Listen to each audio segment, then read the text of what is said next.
তেল ছাড়া বিশেষ কায়দায় বানানো হয় কলা দিয়ে তৈরি এই পিঠা। কিশোরগঞ্জে আমার যাওয়ার সৌভাগ্য না হলেও কিশোরগঞ্জের এক ভাবির থেকে এই পিঠা খাওয়ার আমার সৌভাগ্য হয়েছিল। এতটাই মজার এবং সুস্বাদু এই পিঠা, আর বানানোর তেমন কোনো ঝামেলাও নেই। অসম্ভব মজার। কিশোরগঞ্জের এই ঐতিহ্য পিঠার নাম কি বলেন তো? যারা দেখা মাত্রই বুঝতে পেরেছেন অবশ্যই কমেন্ট বক্সে জানাবেন। আর যারা এখনো বুঝতে পারেন নাই তাদের জন্য বলে দিচ্ছি, এটা হলো কিশোরগঞ্জের ঐতিহ্যবাহী এবং খুবই জনপ্রিয় একটি পিঠা, থামি পিঠা বা ধামা পিঠা। এই পিঠাটা কিশোরগঞ্জের প্রায় প্রত্যেকেই খুব সুন্দর করে নিপুণ হাতে তৈরি করতে পারেন। আর এই পিঠাটা আমি যতদূর ওই ভাবের থেকে শুনেছি, কিশোরগঞ্জে অনেক বেশি চাষাবাদ করা হয়, আবাদ হয়।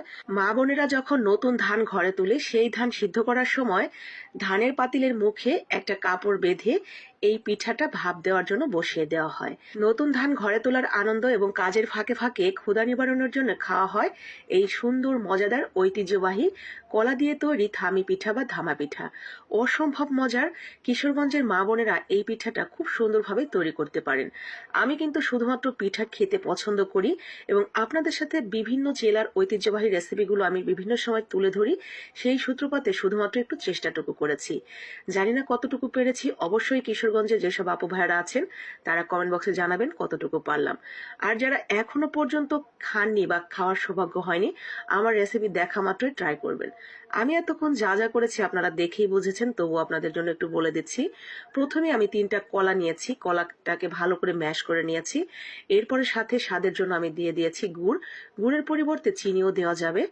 আর এরপরে গুড়টাও ভালো করে মিশিয়ে নিয়ে তার সাথে দিয়ে দিয়েছি আতপ চালের গুঁড়া। গুঁড়াটা আপনার আন্দাজ মতো দিতে হবে, আপনি কতটুকু তৈরি করতে চান সেই অনুসারে একটা ঘন ব্যাটার তৈরি হবে। গুঁড়াটা ভালো করে মিশিয়ে নিয়ে স্বাদ মতো লবণ এবং সামান্য একটু বেকিং পাউডার দিয়ে দিবেন। ব্যাস। এরপরে সুন্দর করে হাত দিয়ে ফেটিয়ে নিয়ে কিছুটা সময় রেখে দিবেন, যাতে চালের গুঁড়ার সুজিটা মানে গুঁড়াটা একটু ফুলে যেতে সাহায্য হয়। এরপরে সুন্দর করে একটা পাতিল নিয়ে পাতিলের মধ্যে পানি দিয়ে পাতিলের উপরে একটা পরিষ্কার ন্যাকড়া সুন্দর করে বেঁধে দিতে হবে।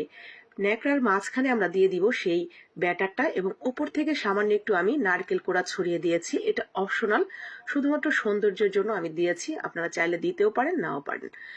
এরপরে এটাকে আমরা ঢেকে রেখে দিচ্ছি প্রায় 25 থেকে 30 মিনিটের জন্য।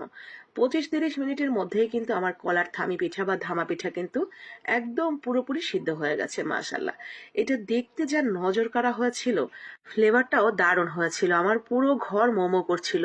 আমি খুব সাবধানতা অবলম্বন করে বাঁধনটা খুলে এটাকে সুন্দর করে কাপড় ধরে তুলে নিয়ে এসেছি। সুন্দরভাবে কাপড় থেকে খুলে গেছে, একদম কত সুন্দর লাগছে এটা দেখতে। দেখেছেন? দেখে মনে হচ্ছে এটা কেক, আসলে কিন্তু কেক নয়,